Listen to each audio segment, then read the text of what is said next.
हमें मालूम था हमारे पुरखों की एक विरासत है, संस्कृति है, परंपराएं है, और ये परंपराएं संस्कृति आधुनिकता की चकाचौंध के अंदर कहीं न कहीं गुम होने जा रही थी, जिसको बचाना था और जिसको इसलिए भी बचाना था कि संस्कृति और परंपराओं से हमारी एक पहचान है कि हम आदिवासी हैं, और यदि हम हमारी पहचान खो देंगे तो हमें कौन कहेगा ये आदिवासी है। और जब हमारी परंपरा पहचान बचेगी तो हम आदिवासी हैं, और आदिवासी बचेंगे तो जल जंगल जमीन बचेगा। इस परंपरा और पुरखों की विरासत को पुनः जिंदा रखने के लिए हमारा एक कदम आगे प्रयास था। सबसे बड़ी बात, मां प्रकृति का आशीर्वाद और हमारे कुल देवताओं का आशीर्वाद, हमारे ठाकुर देवों का आशीर्वाद हमारे साथ रहा। इस वजह से हर साल होली का कार्यक्रम हो या कोई भी कार्यक्रम हो, लेकिन छोटी सी संख्या होने पर भी छोटा मोटा लड़ाई झगड़ा हो जाता है। हमारा कार्यक्रम के अंदर 40 से 50 हजार से ज्यादा संख्या होती है। घुंघरू की झनकार पर और ढोल की थाप पर हम सब ने देखा कि किस तरीके से नौजवान अपने शौर्य और पराक्रम को प्रदर्शित करता है। माताएं बहनें किस तरीके से तालियों के माध्यम से इस कार्यक्रम को सफल बनवाती है।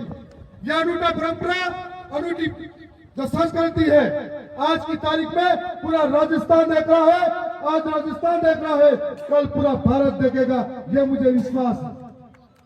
और साथ में इस परंपराओं के साथ में मैं मेरी एक पीड़ा आपके सामने व्यक्त करना चाहता हूँ। हालांकि इस बार बाजार के अंदर त्योहारों में लड़ाई झगड़े कम हुए, शराब पीने वाले कम मिले, लेकिन हम धीरे धीरे इस आदिवासी परिवार के कार्य को जैसे जैसे आगे बढ़ाएंगे, ये लड़ाई झगड़े कम करेंगे, भाई भाई के साथ मिलकर कंधे से कंधा होली खेलेंगे या कोई भी फसली उत्सव त्योहारों का साथ में रहेंगे। मैं उम्मीद करता हूँ कि हम एक नारा लगाते हैं, एक तीर एक कमान, आदिवासी एक समान, और अपना आदिवासी के ही भेटी देंगे तो कैसे एक समान होगा। जय जोहार का नारा है, भारत देश हमारा है। तो इसलिए हम लोगों को इन नारों के साथ में अपनी परंपरा विचारधारा समझनी होगी। बाजार के अंदर चलने वाला हर भाई हमारा है, तो हमें गांव की लड़ाई, घर परिवार की लड़ाई को गांव के अंदर परिवार के बीच में खत्म करनी पड़ेगी। कोर्ट थानों तक नहीं जाना होगा।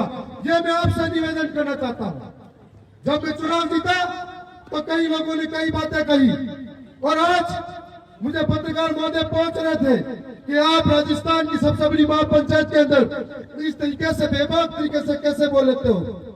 तो मैंने कहा, मेरे पीछे जो दरियावत की विशाल जनता है, उनकी ताकत है, वो ताकत मुझे हौसला और हिम्मत देती है। मुझे विश्वास है कि इस जनता का प्रेम और विश्वास मेरे पास है, इसलिए मैं सरकार से लड़ जाता हूँ। मुझे कोई चिंता नहीं है, क्योंकि हजारों की तादाद में मेरे साथ मेरे अपने खड़े हैं।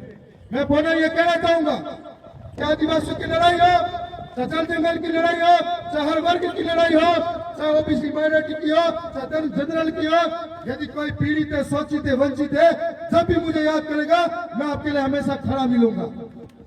साथ में यह भी कहना चाहूंगा कि आज के कार्यक्रम को सफल बनाने वाले कार्यकर्ताओं का, पुलिस प्रशासन का और तमाम मीडिया पत्रकारों का, और एक एक नौजवान जिसकी इस भागीदारी ली है, और एक एक माता बहने, उन सबका हृदय की गहराई से धन्यवाद करता हूँ।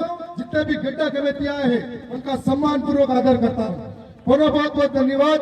जोहार।